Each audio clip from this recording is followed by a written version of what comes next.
Yesus Kristus. Shalom. Ada haleluya. Amin. Yang siap memuji Tuhan, yang siap menyenangkan hati Tuhan, mari kita berdoa. Bapa di dalam surga, terima kasih Bapa, terima kasih Yesus. Terima kasih atas hari yang indah ini Tuhan yang Kau berikan bagi kami Tuhan. Terima kasih kami dapat berkumpul Tuhan bersama keluarga Tuhan. Hari ini Tuhan kami akan meninggikan, menyenangkan nama-Mu Tuhan. Kiranya puji-pujian kami Tuhan dapat berbau harum Tuhan di hadapan-Mu Tuhan, dapat menyenangkan hati-Mu Tuhan. Engkau lawat kami satu persatu Tuhan. Ada kesembuhan, ada mujizat terjadi pada ibadah ini hari ini Tuhan. Engkau berkati ibadah ini Tuhan di awal, pertengahan hingga akhir Tuhan. Lalu di dalam anak Yesus Kristus kami sudah berdoa dan mengucap syukur kepada Bapa di surga. Yang percaya katakan amin. Mari kita puji nama Tuhan.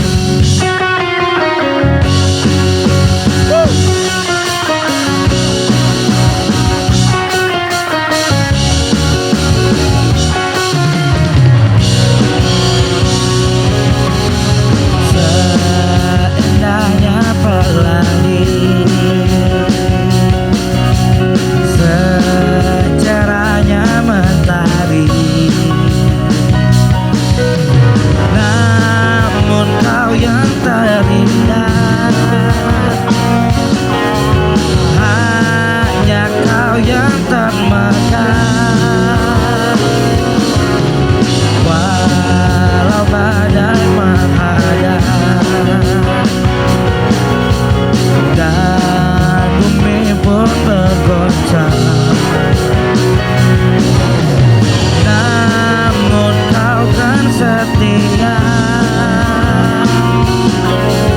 menjagaku selamanya. Katakan, kasih-Mu di sepanjang hidupku, dengan darah-Mu Kau tebus dosaku. Sungguh nyata kasih-Mu di sepanjang hidupku, segenap hatiku hanyalah untuk-Mu. Segenap hati kami hanya ingin meninggikan nama Engkau Yesus. Yang percaya katakan amin. Walau badai menghadap dan bumi pun bergoncang, namun Kau kan setia menjagaku selamanya. Sungguh nyata kasih-Mu di sepanjang hidupku, dengan darah-Mu Kau tebus dosaku. Sungguh nyata kasih-Mu di sepanjang hidupku, segenap hatiku hanyalah untuk-Mu.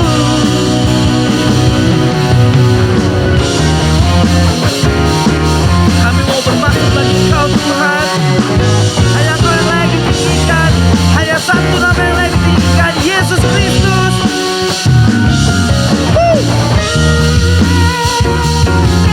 Amen.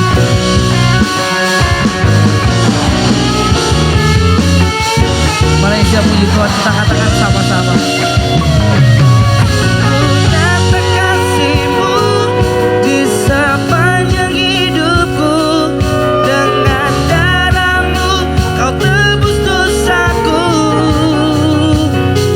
Sungguh nyata kasih-Mu di sepanjang hidupku, segenap hatiku hanyalah untuk-Mu.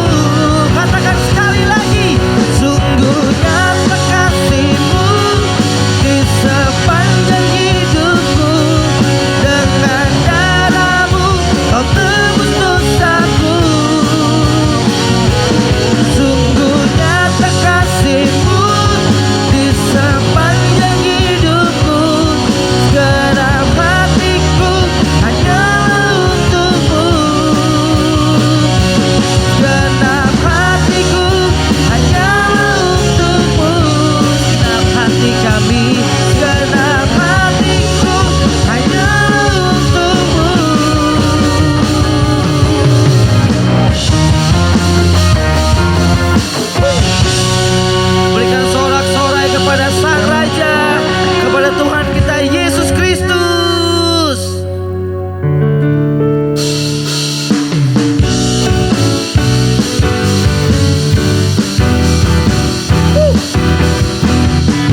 Raja mulia.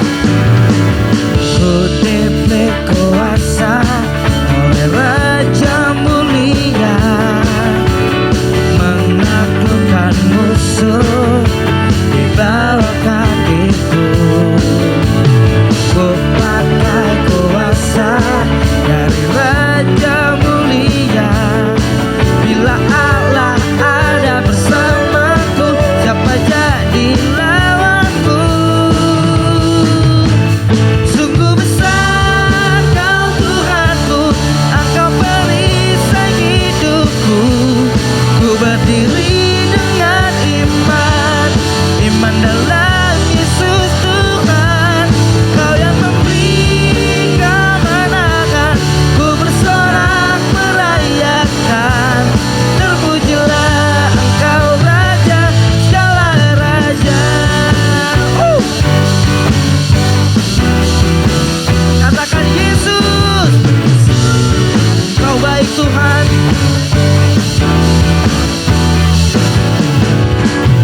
Ku diberi kuasa oleh Raja mulia, menaklukkan musuh di bawah kakiku.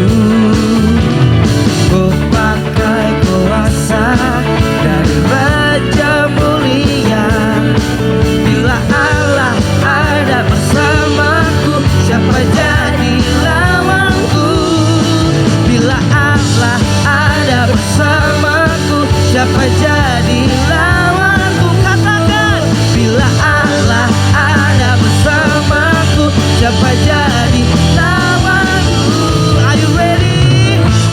Sungguh besar Kau Tuhanku, Engkau perisai hidupku. Ku berdiri dengan iman, iman dalam Yesus Tuhan. Kau yang memberi kemenangan, ku bersorak merayakan. Terpujilah Engkau Raja, segala raja.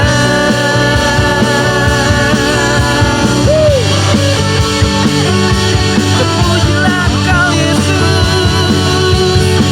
Oh, haleluya.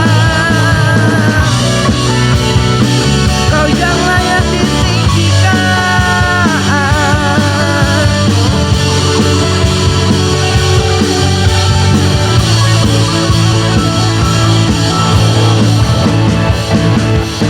Sungguh besar Kau Tuhanku, Engkau perisai hidupku. Ku berdiri dengan iman, iman dalam Yesus. Tuh katakan dengan iman.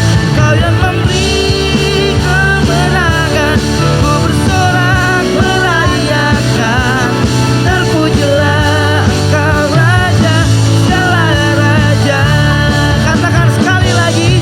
Sungguh besar Kau Tuhanku, Engkau perisai hidupku. Ku berdiri dengan iman, iman dalam Yesus Tuhan. Kau yang memberi kemenangan, ku bersorak merayakan. Terpujilah Engkau Raja, segala raja. Terpujilah Engkau Raja, segala raja. Terpujilah, terpujilah Engkau Raja, segala raja. Berikan kemuliaan bagi Raja kita Yesus Kristus. Yang percaya katakan amin. Amin. Kita siap untuk mendengarkan firman Tuhan. Kita siapkan hati kita jemaat. Kita siapkan hati kita untuk mendengarkan firman Tuhan, mendengarkan kebenaran-Mu Tuhan.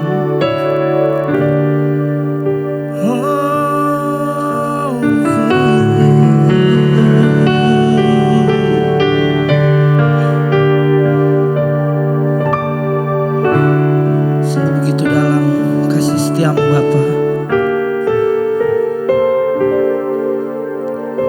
Dalamnya kasih-Mu Bapa,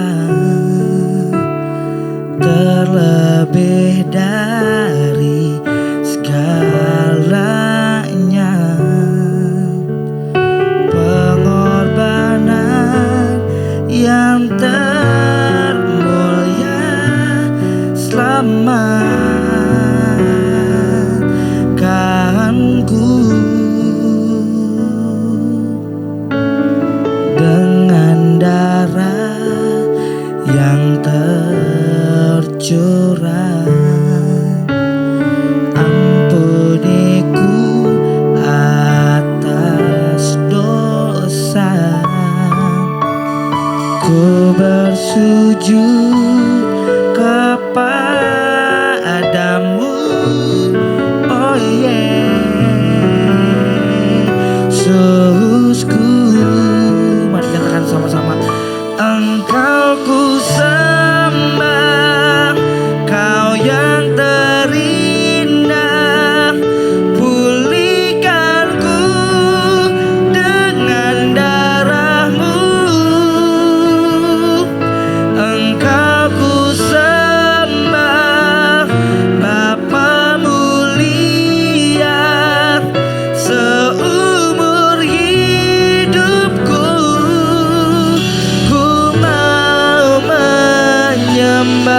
Mari kita satu hati dalam doa. Bapa yang baik, terima kasih kalau kami boleh memuji menyembah Engkau di dalam roh dan kebenaran. Kami boleh mengucap syukur buat semua berkat-berkat yang Tuhan berikan dalam kehidupan kami. Kami ucap syukur buat semua pemeliharaan, bahkan penyertaan-Mu yang sempurna dalam kehidupan kami. Terima kasih pada pagi hari ini Tuhan. Biarlah Kau mau urapi kami, terangi hati dan pikiran kami, hingga kami boleh memahami apa yang menjadi keinginan-Mu di dalam firman yang disampaikan pada hari ini. Terima kasih, kami mau katakan bahwa kami siap untuk mendengarkan firman-Mu. Dalam nama Yesus kami berdoa dan mengucap syukur. Amin. Shalom Bapak Ibu Saudaraku, Jemaat Home CC dimanapun berada. Ya, pada saat ini kita akan bersama-sama belajar lagi ya mengenai kebenaran firman Tuhan yang diambil dari peristiwa percobaan Tuhan Yesus di padang gurun. Ya, di dalam Matius 4 ayat 1 sampai 11. Ya. Nah, pada saat ini kita akan masuk pada bagian kedua. Bila pada minggu lalu kita telah belajar bagaimana iblis yang memprovokasi Yesus yang pada saat itu dalam kondisi yang sangat lapar dan kondisi yang begitu lemah secara fisik. Kini kita akan belajar ya, apa jawaban Yesus kepada iblis. Supaya apa? Supaya kita bisa menang dalam menghadapi pergumulan seperti yang Tuhan Yesus alami. Bapak Ibu Saudaraku, sebelum kita lanjutkan ya, mari kita simak pembacaan firman Tuhan di dalam Matius 4 ayat 3 dan 4. Matius 4 ayat 3 dan 4. Lalu datanglah si pencoba itu dan berkata kepadanya, "Jika engkau anak Allah, perintahkanlah supaya batu-batu ini menjadi roti." Ayat 4. Tetapi Yesus menjawab, "Ada tertulis, manusia hidup bukan dari roti saja, tetapi dari setiap firman yang keluar dari mulut Allah."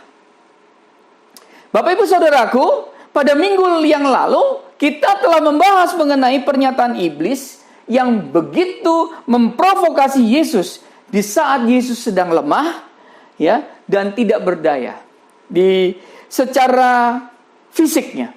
Nah, kini kita melihat bagaimana Tuhan Yesus menjawab provokasi iblis itu, yaitu dengan perkataan firman Tuhan. Tuhan Yesus berkata bahwa manusia hidup bukan dari roti saja, tetapi dari setiap firman yang keluar dari mulut Allah. Apa arti dari perkataan Tuhan Yesus ini, Bapak Ibu Saudaraku? Apakah firman Tuhan itu bisa membuat perut kita menjadi kenyang? Bukankah perkataan ini hanyalah perkataan dan tidak membuat perut menjadi kenyang? Apakah ini mengajarkan bahwa kita manusia tidak perlu bekerja, namun cukup mendengarkan perkataan Tuhan atau mendengarkan firman Tuhan saja dan tiba-tiba kita jadi kenyang? Bapak Ibu Saudaraku, rekan-rekan terkasih, Jemaat Home CC dimanapun berada, tentu jawaban dari Yesus ini sama sekali tidak mengajarkan kepada kita untuk tidak perlu mencari makan dan bekerja. Kenapa? Karena di bagian lain dalam firman Tuhan, di dalam 2 Tesalonika 3 ayat 10 dikatakan gini. 2 Tesalonika ayat 10. Sebab juga waktu kami berada di antara kamu, kami memberi peringatan ini kepada kamu. Jika seorang tidak mau bekerja, janganlah ia makan. Maka jawaban Yesus di sini sama sekali tidak dimaksudkan agar kita cukup hanya berdoa, ya, kita cukup hanya membaca Alkitab saja dan tidak perlu bekerja. Bapak Ibu Saudaraku, kita harus tetap bekerja untuk bisa mencukupkan diri dalam kebutuhan kita. Kalau gitu, apa yang dimaksudkan oleh Tuhan Yesus? Bapak Ibu Saudaraku, Tuhan Yesus berkata bahwa manusia hidup tidak hanya dari roti saja, namun dari setiap firman yang keluar dari mulut Allah. Menariknya bahwa kata hidup di sini memiliki makna ganda yang bisa berarti hidup di dunia ini, namun juga bisa berarti hidup yang kekal di surga. Maka di sini sebenarnya Tuhan Yesus mengajarkan kepada kita bahwa kita atau hidup kita ini bukan dari roti saja, namun juga dari firman Tuhan. Yang berarti bahwa memang benar roti itu penting untuk hidup kita di dunia. Namun firman Tuhan itu jauh lebih penting, karena firman Tuhan itu bekal bagi kita untuk hidup kekal di surga selama-lamanya. Katakan amin. Di sini Tuhan Yesus sebenarnya memperlihatkan bahwa selain roti yang penting bagi tubuh, perkataan Allah juga penting untuk keselamatan jiwa dan roh. Katakan amin. Bahkan perkataan Allah jauh lebih penting daripada sekedar roti untuk tubuh jasmani. Di sini Tuhan Yesus menegaskan kepada iblis bahwa Yesus tidak takut kalau karena kelaparan yang dideritanya, sekalipun sampai membuat Yesus mati. Karena roti itu bukanlah yang utama, namun firman Tuhanlah yang lebih utama dari apapun juga. Bapak Ibu Saudaraku, perlu kita ketahui bahwa Tuhan Yesus sudah dapat dipastikan bahwa ia tidak mungkin mati karena kelaparan akibat puasa yang dideritanya. Karena ia tahu dengan jelas bahwa tujuannya datang ke dunia ini adalah untuk mati, menebus dosa anak-anak Tuhan. Menebus dosa anak-anaknya. Galatia 1 ayat 4. Galatia 1 ayat 4, firman Tuhan katakan ini. Yang telah menyerahkan dirinya karena dosa-dosa kita. Untuk melepaskan kita dari dunia yang jahat sekarang ini. Menurut kehendak Allah dan Bapa kita. Lalu kita juga baca di dalam Ibrani 9 ayat 14. Betapa lebihnya darah Kristus. Yang oleh roh yang kekal telah mempersembahkan dirinya sendiri kepada Allah. Sebagai persembahan yang tidak bercacat. Akan menyucikan hati nurani kita dari perbuatan-perbuatan yang sia-sia. Supaya apa? Supaya kita dapat beribadah kepada Allah yang hidup. Bapak Ibu Saudaraku, rekan-rekan terkasih, jemaat Home Sisi dimanapun berada. Jadi kini kita tahu bahwa Tuhan Yesus ingin mengatakan kepada kita, bahwa sekalipun Tuhan Yesus menderita karena kelaparan, namun roti yang akan membuatnya kenyang dan memiliki tenaga kembali bukanlah segala-galanya bagi Yesus. Maka di sini kita juga harus belajar bahwa kalau kita diberhadapkan pada sebuah kenyataan atau satu kondisi yang ekstrim yang membuat kita kelaparan atau menderita begitu hebat, maka kita tidak boleh meninggalkan Tuhan. Katakan amin. Kita tidak boleh melakukan kejahatan hanya untuk menghilangkan rasa lapar kita. Katakan amin. Sekalipun tubuh jasmani kita menderita karena kelaparan, namun tubuh rohani kita harus terus makan makanan rohani, yaitu firman Tuhan itu sendiri. Katakan amin Bapak Ibu Saudaraku. Lalu kita lihat di Matius 4 ayat 5 sampai 6. Matius 4 ayat 5 sampai 6. Kemudian iblis membawanya ke kota suci dan menempatkan dia di bubungan bait Allah. Lalu berkata kepadanya, "Jika engkau anak Allah, jatuhkanlah dirimu ke bawah, sebab ada tertulis mengenai engkau, ia akan memerintahkan malaikat-malaikatnya dan mereka akan menatang engkau di atas tangannya, supaya kakimu jangan terantuk kepada batu." Bapak Ibu Saudaraku, rekan-rekan terkasih, jemaat Home Sisi dimanapun berada, ketika iblis gagal dalam mencoba Yesus perihal kebutuhan jasmaninya, kali ini iblis mencoba dengan membawa Yesus ke atas bubungan bait Allah. Bapak Ibu Saudaraku, perlu diketahui bahwa bubungan bait Allah di zaman Yesus adalah bait Allah yang dibangun oleh Zerubabel. Dan kemudian direnovasi atau diperluas oleh Raja Herodes. Yang tinggi bubungan bait Allah ini sekitar 700 kaki atau 213 meter.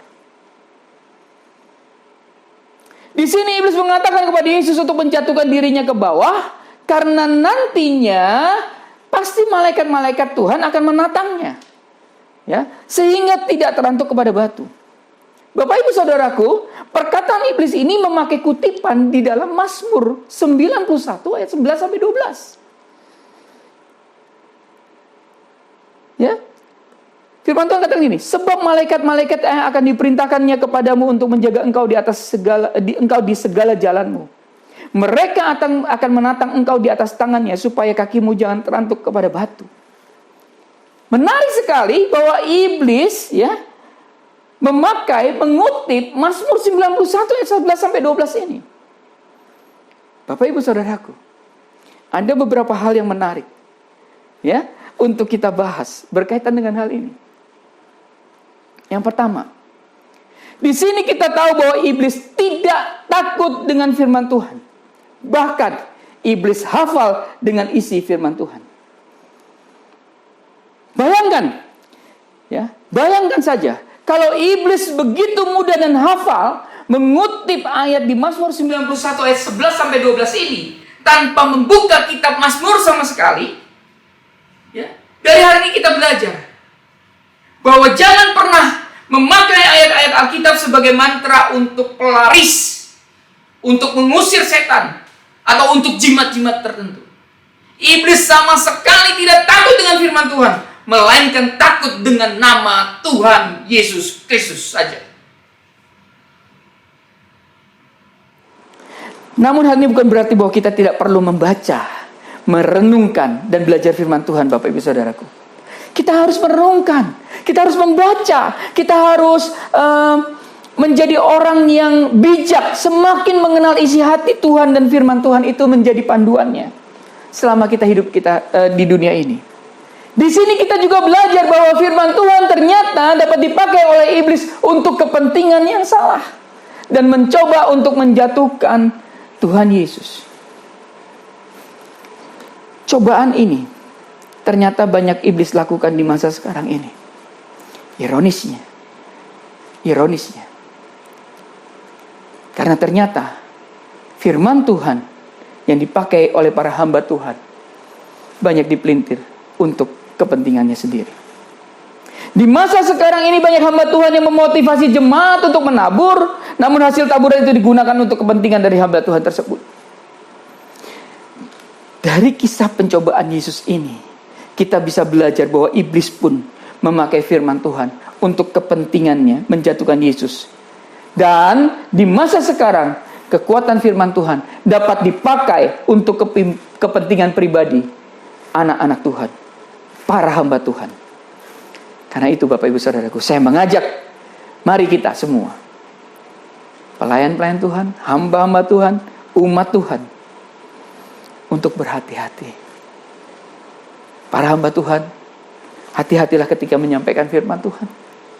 Kita perlu mengecek motivasi diri kita sendiri. Apakah kita sedang memakai firman Tuhan untuk kepentingan diri kita, ataukah untuk kepentingan Tuhan saja? Yang kedua yang kita bisa dapatkan, Yesus dibawa ke bubungan bait Allah yang tingginya sekitar 200 meter tadi, dan berkata untuk menjatuhkan dirinya, karena nanti malaikat-malaikat akan menopangnya. Apakah tujuan dari iblis ini? Coba kita bayangkan bahwa bait Allah yang tidak pernah sepi pengunjung, karena setiap hari ada ratusan, ya, hingga mungkin ribuan orang yang datang ke sana untuk sembahyang dan mempersembahkan korban. Lalu tiba-tiba melihat ada seorang yang dari atas terjatuh dan kemudian ditopang oleh malaikat Allah. Tentu peristiwa ini akan membuat decak kagum. Wow, gitu ya. Orang-orang yang melihat. Dan apa? Yesus akan langsung populer. Dan orang-orang akan meninggikan Yesus. Karena ia menjadi seorang yang istimewa. Kenapa? Karena waktu dia jatuh, malaikat menopang dia. Namun pertanyaan yang paling besar, yang paling penting, ya, adalah, yang paling besar dan paling penting adalah, apakah ini kehendak Allah atau bukan? Kita ketahui bersama bahwa cara seperti ini bukanlah cara atau kehendak Allah. Iblis hendak membuat Yesus populer. Dengan cara apa? Mengangkat tinggi, lalu menjatuhkan dia ke bawah.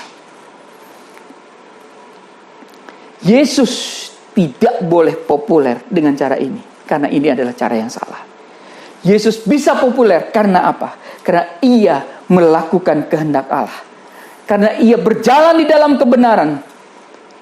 Karena apa? Karena dia taat sampai mati. Yesus ini membuat begitu orang banyak pada akhirnya benci dan berusaha membunuh Yesus.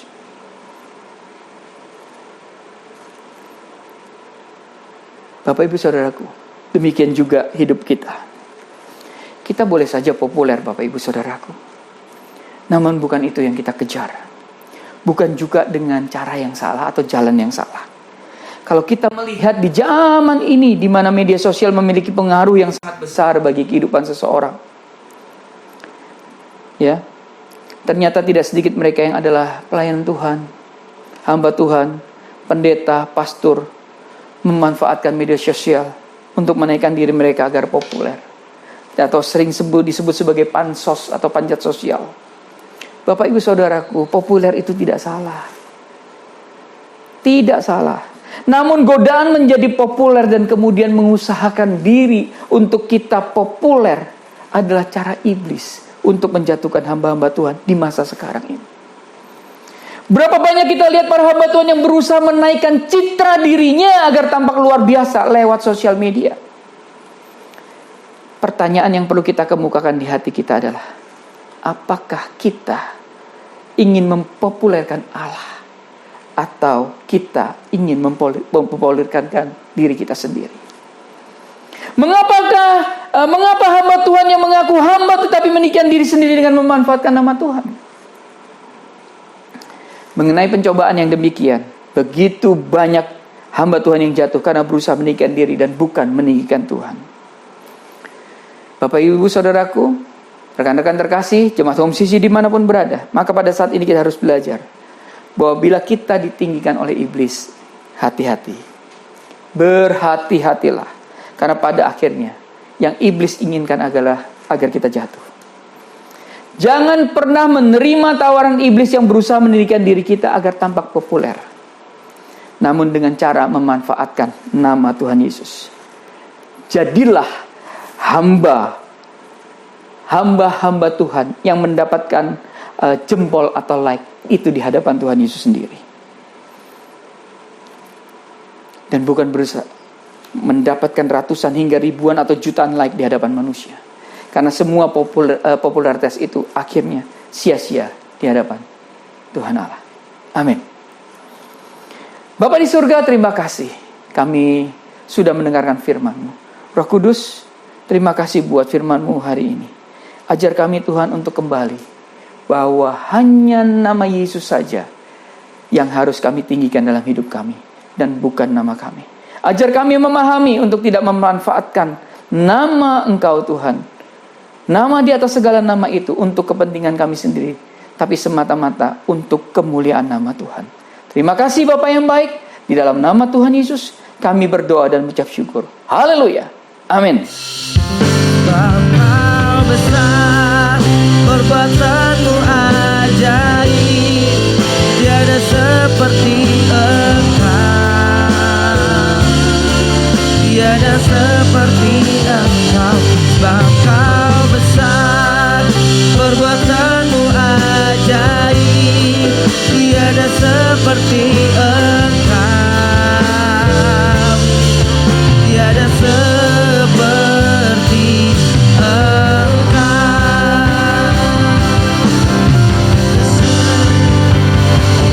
sebab Kau besar, perbuatan-Mu ajaib, tiada seperti Engkau,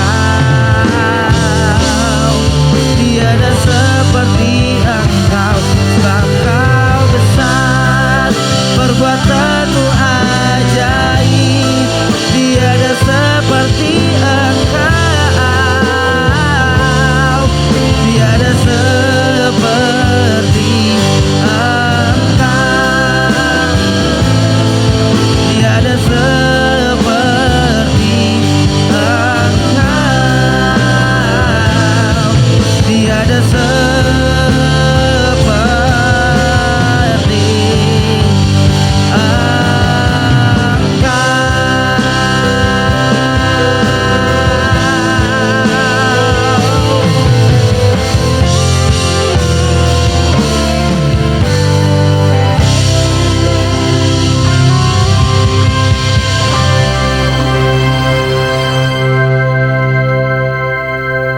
Karena itu saudara-saudaraku, jemaat Kristus yang dikasihi Tuhan, angkatlah kedua tanganmu dan terimalah berkat. Mari aminkan setiap perkataan berkat yang kita percaya bahwa kita menerimanya. Tuhan memberkati engkau dan melindungi engkau. Tuhan menyinari engkau dengan wajahnya dan memberi engkau kasih karunia. Tuhan menghadapkan wajahnya kepadamu dan memberi engkau damai sejahtera. Kiranya kasih dan penyertaan Bapa di surga dan damai sejahtera dari Tuhan Yesus Kristus serta penghiburan dari Roh Kudus terus menyertai kita sampai Maranatha Tuhan Yesus datang kembali. Kita yang sudah menerima berkat Tuhan, mari kita sama-sama katakan amin. Selamat hari Minggu, selamat berkumpul dengan keluarga. Nikmati kebersamaan dengan keluarga. Terus cintai Tuhan, berhenti menghakimi, dan selalu jadi berkat. Tuhan Yesus memberkati. Kiranya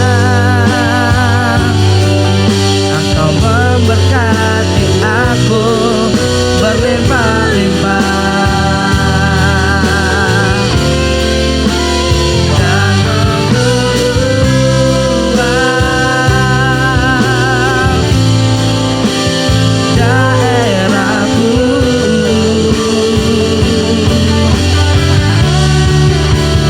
dan kiranya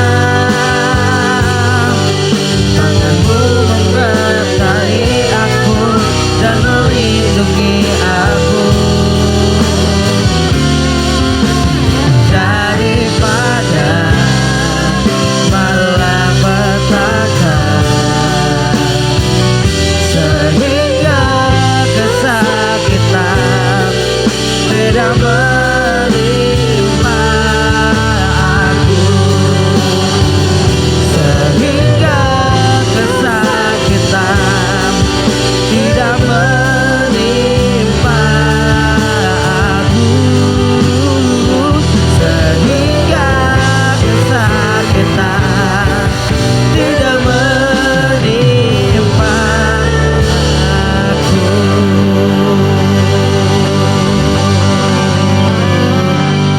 Selamat hari Minggu jemaat Home Sisi. Tuhan Yesus memberkati.